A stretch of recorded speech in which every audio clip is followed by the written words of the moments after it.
Assalamualaikum warahmatullahi wabarakatuh. Nama saya Srianti dengan NIM 18650010 kelas A. Baik, untuk kesempatan kali ini saya akan mereview materi dengan mata kuliah manajemen proyek dengan judul materi penjadwalan.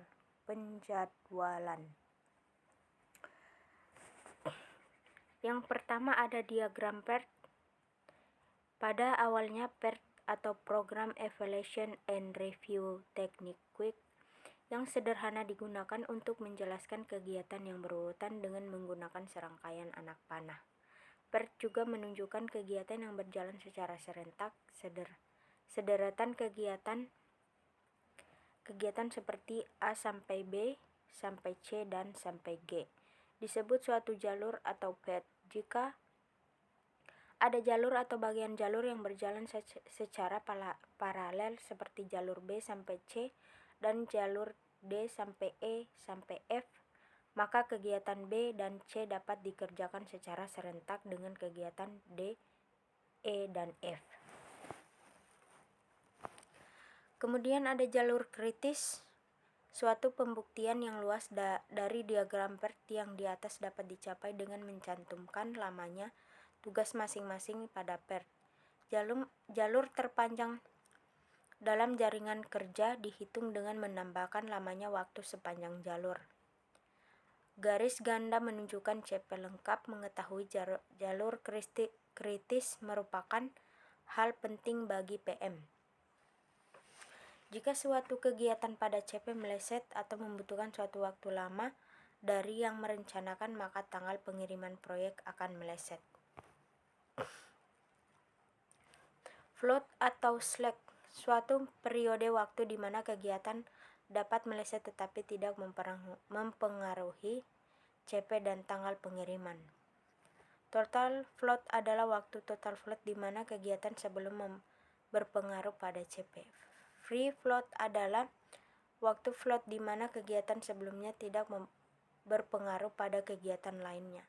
Project float, beberapa float pada beberapa kegiatan adalah hal yang memiliki manajer proyek untuk digunakan sebagai kebijaksanaannya. Beberapa manajer proyek kadang melangkah terlalu jauh dan tidak memberikan informasi tentang kebijaksanaannya pada floatnya. Penempatan sumber. Jika Anda mengerjakan rencana secara manual, diagram PERT merupakan diagram yang paling baik digunakan untuk menggambarkan lokasi sumber. Langkah selanjutnya adalah menggambarkan ulang diagram PERT dengan mengambil sumber dan memasukkan ke dalam perhitungan. Penempatan sumber daya manusia. Penempatan sumber daya manusia sangat subjektif dengan tergantung pada kemampuan mereka, tetapi ada beberapa hal yang harus dipertimbangkan. Yang pertama, penentuan tugas kepada seseorang disesuaikan dengan tingkat yang mudah kepada para ahli. Jangan memberikan tugas yang rumit kepada para pemula. Berikan tugas yang hampir sama pada orang yang sama. Hal ini akan mengurangi waktu untuk mempelajarinya. Berikan tugas penting pada orang yang Anda percaya. Berikan tugas yang memerlukan komunikasi pada satu orang yang sama untuk menekan interaksi antar manusia. Jangan lupa bahwa pimpinan proyek membutuhkan waktu untuk mengawasi, khususnya pada saat awal proyek.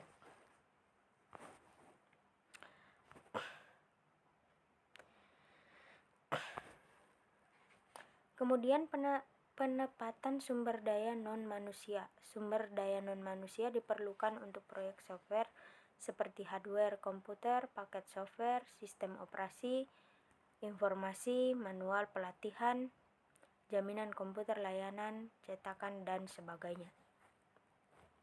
3 batasan. Seperti yang kita lihat yang lalu, Anda bisa mendapatkan yang baik, murah, atau cepat. Pilih 2. Menambahkan beberapa sumber daya akan mengurangi lamanya tugas, tetapi biaya meningkat.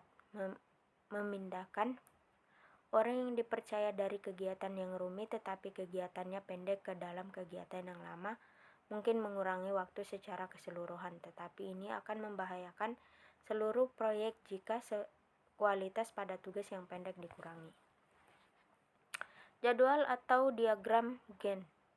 Diagram Gantt adalah diagram batang yang menunjukkan waktu, disebut Gantt karena ditentukan oleh Henry Gantt. Langkah-langkah yang menggambarkan Gantt adalah langkah yang pertama, gambarlah suatu waktu di posisi atas, pilih suatu satuan waktu sehingga Anda memerlukan jika lebih dari 2 diagram.